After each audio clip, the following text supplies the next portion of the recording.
Hello, all you headbanging heroes and heroines out there. My name is Alan, and it's that time again. Let's talk some metal. Okay, today I thought I'd show you something a little bit different. I was digging around in the attic recently with my kid and came across a lot of my old band t-shirts. So I thought it'd be fun to show those off for a change.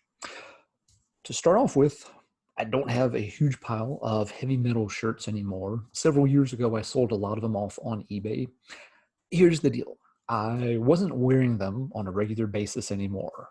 At my work, I have to dress, sort of business casual or nicer. And there's no point in wearing an immortal pure Holocaust shirt under a suit and tie or anything like that. All you do is keep washing these shirts that you don't really get to show off, and it just wears them out.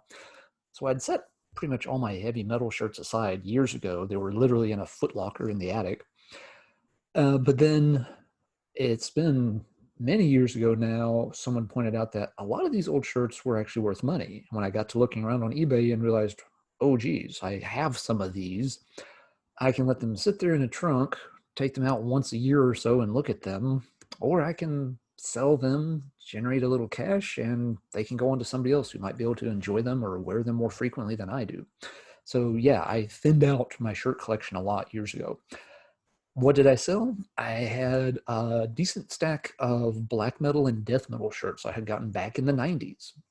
Turned out one of the stores that I used to frequent in Raleigh, North Carolina, School Kids Records, they tended to get a lot of black metal t-shirts in for a good stretch there. And yeah, I picked up most of them. So I had things like Dark Throne, Under a Funeral Moon long sleeves. I had Immortal, Pure Holocaust, Mayhem, Wolfslayer Abyss. One of my favorites was I had an Obituary Cause of Death two-sided shirt. That one didn't come from School Kids. That one I got at a Harley Davidson store in Niagara Falls on spring break back in the 90s. I had a couple of Burzum shirts. I don't want to wear Burzum shirts these days. That's not going to work where I work. That would last all of one day, and then I'd be called into human resources for multiple reasons. That's not going to fly. So bottom line is, yeah, I sold a lot of that stuff off a long time ago, and hey, that's okay. But thought I would show off the things that I did keep around. So these will be sort of a mix, some big name bands, some smaller bands, and some local stuff even. First up, we've got a few Blind Guardian t-shirts. Blind Guardian is arguably one of my favorite bands. Here's shirt number one. So this is from the Imaginations from the Other Side era, of course. It's two-sided. There's the image on the back. That was on one of their EPs or singles. This shirt I got at a record show around 1998, 1999 or so. It's an odd color shirt, of course. It's got this kind of blue and white sky pattern to it, a little strange. The bottom line was at the time, late 90s, getting any kind of Blind Guardian shirt in the United States was not an easy thing to do. When I saw the dealer at a record show somewhere in North Carolina, Virginia maybe, when I saw he had this, it's just like, yes, I definitely want a Blind Guardian shirt. And to this day, they're still one of my favorite bands. So even though it's kind of a funny color, I liked it a lot. All right, up next is another Blind Guardian shirt. This is a long sleeve from the Twist in the Myth tour. So there's the front. You have print on the sleeves, tour dates on the back. I did see them on this tour in 2006 when they played up in it's either Asheville or Charlotte, North Carolina. Pretty good show. I've seen them a few times live. They're always really, really good. Twist in the Myth is not my favorite album by them. I was actually pretty disappointed in that one when it came out. Part of that was my fault. I got way overhyped waiting for that album to come out. But bottom line with Blind Guardian is after Nightfall in Middle Earth, they kind of came back down out of orbit and have done okay since then, but they've never kind of gotten back to that glory from the 90s. Speaking of Nightfall in Middle Earth, got a short sleeve with that motif on it. Great cover art, of course. This is their real watershed moment. This was the peak where they'd built up to this kind of album for years, and then they executed this so perfectly. It really came together. Silmarillion's a hard concept to do from Tolkien, and they really nailed it. They made a great concept album, one of the all-time classic power metal albums. This shirt did not come from a concert. This was another find at a record show. So 3 Blind Guardian shirts, as I said, one of my favorite bands ever. Next couple of shirts are also from one of my favorite bands ever, but going to a more extreme style of metal. This is from Armored Angel, one of the underground legends from Australia. Talked about them in other videos. So this is a long sleeve that came out around the time of their only album release. The album was Angel of the Sixth Order, released in 1999. I got this direct from the band. Had to order it straight from one of the band members in Australia. It took them a while, but they did get it to me without any issues. It was their very last one. They stuck a note in with the orders like, we didn't have the size you wanted. This is one size smaller. Really sorry, but it's the last shirt I've got. And it actually fits really good. This was my go-to concert gear for years. If I was going to a heavy metal show, I was wearing this shirt. I eventually rotated it out because I realized sooner or later this is going to get something spilt on it or ripped up or smell like smoke, and I won't be able to wash it out. And I did not want the shirt getting damaged. So it eventually got retired from going to concerts, but one of my favorite shirts I own. Probably one of my 2 favorites. Up next is another Armored Angel shirt. This is an older one from around probably 1990, 91 era when they did their Communion demo. This was kind of the image artwork they used for it a lot. Kind of a little grizzly there and very heavy metal logo on the back of it. I've never seen this shirt many times. This came up randomly on eBay one time because I pretty much would obsessively search Armored Angel on eBay at least a couple of times a week for a long time. And when this turned up, I was lucky enough to win it. Really cool shirt. I like that one too. All right, moving on to yet another one of my top bands of all time. We have the mighty RIOT and a Thundersteel shirt. Now, this shirt is not a particularly old one. This one was made probably around 2010, give or take a year or two. The deal with this shirt was it came from a concert, but it didn't come from a concert. So let me explain. This was, again, around 2010, and RIOT was going to play a show at a venue up in the Northern Virginia area called Jack's. They're around kind of the Alexandria area outside of DC. Jack's was one of the places that got a lot of metal concerts to stop and play when bands were touring on the East Coast.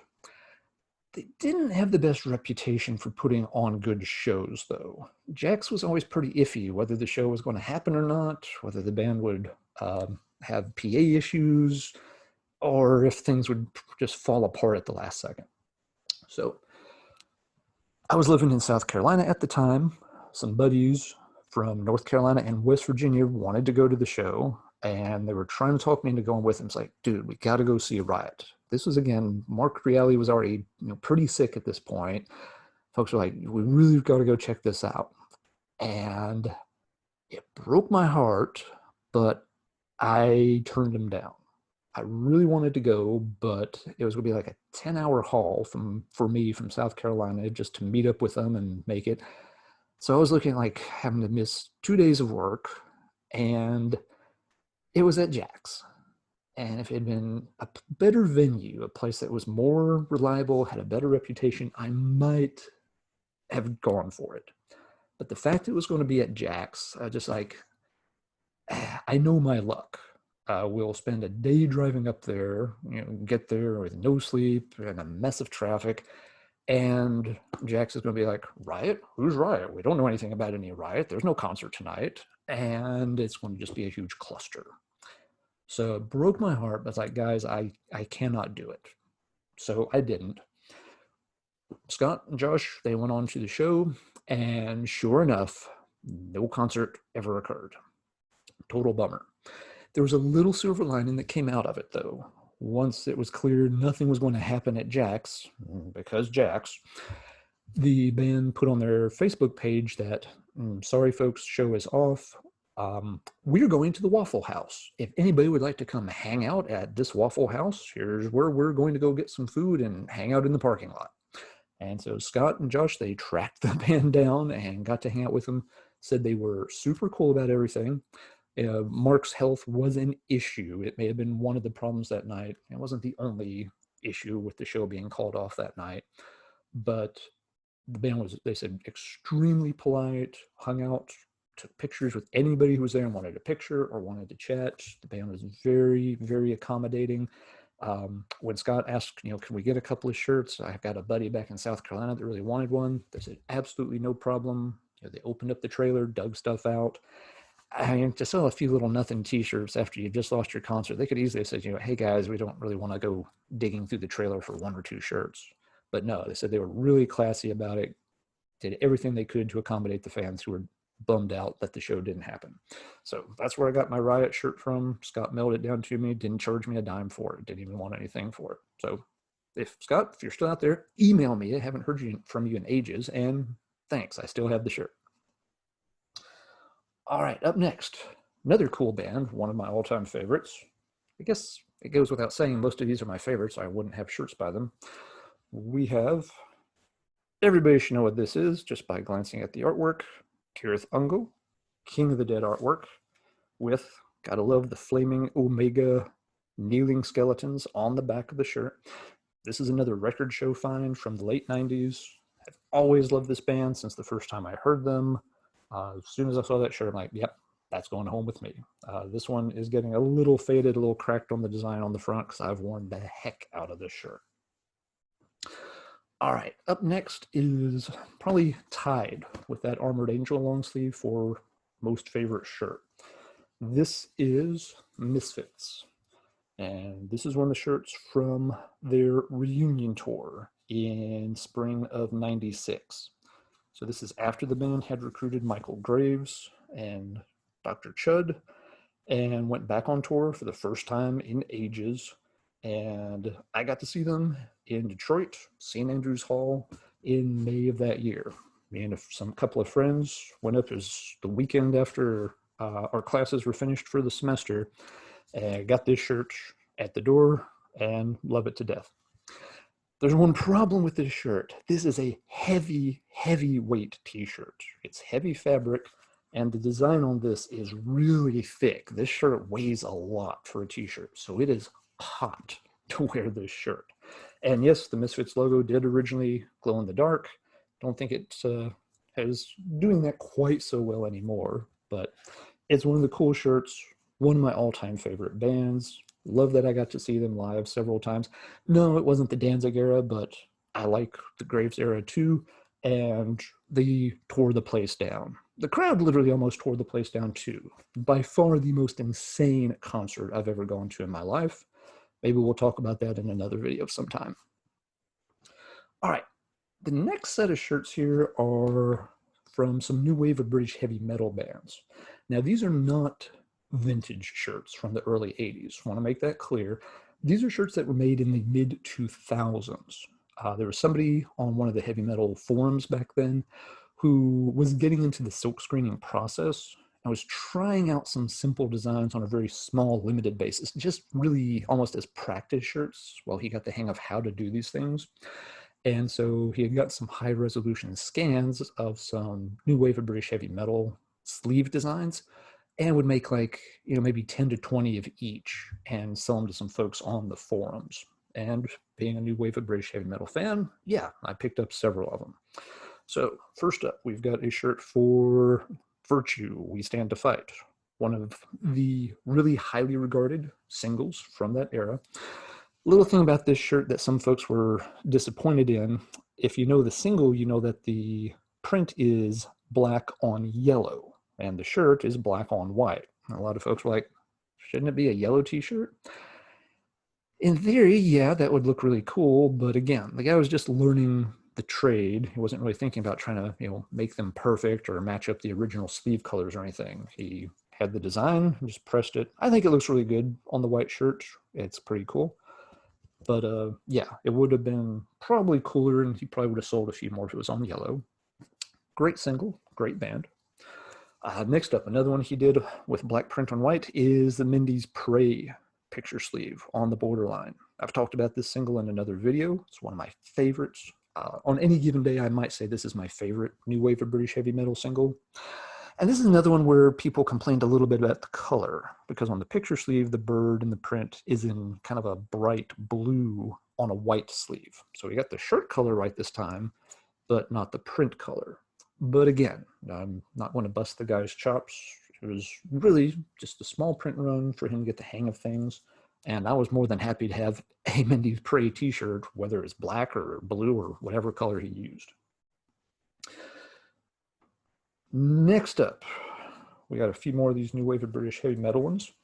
He did a design Crucifixion, the artwork from the Green Eyes EP. This one I thought turned out extremely good. Looks really sharp with the black and white design, which is just what it looks like on the picture sleeve. I've come across a couple of other people wearing this shirt at shows from time to time. I think some of the guys in Super Christ, Chris Black, some of his projects, used to wear this on stage from time to time also. Might be wrong about that. But yeah, that design looked up just absolutely wicked cool on his shirt. Kudos on that one. The next one, last of the new wave of British heavy metal batch. This wasn't his most popular design, but I loved it. I've always thought it's just one of the really cool looking picture sleeves. It is the design from the Mars 7-inch. Very obscure new wave of British heavy metal single. They just did the one single, didn't really have further output, but I've always loved the monochrome picture sleeve design they had with this little alien rocking out on that guitar. I just always thought it was really cool looking. So the fact that he got a good scan of the Mars design, made some shirts, I'm just like, yes, let's add that to my order for sure. Okay, so that takes care of the new wave of British heavy metal batch.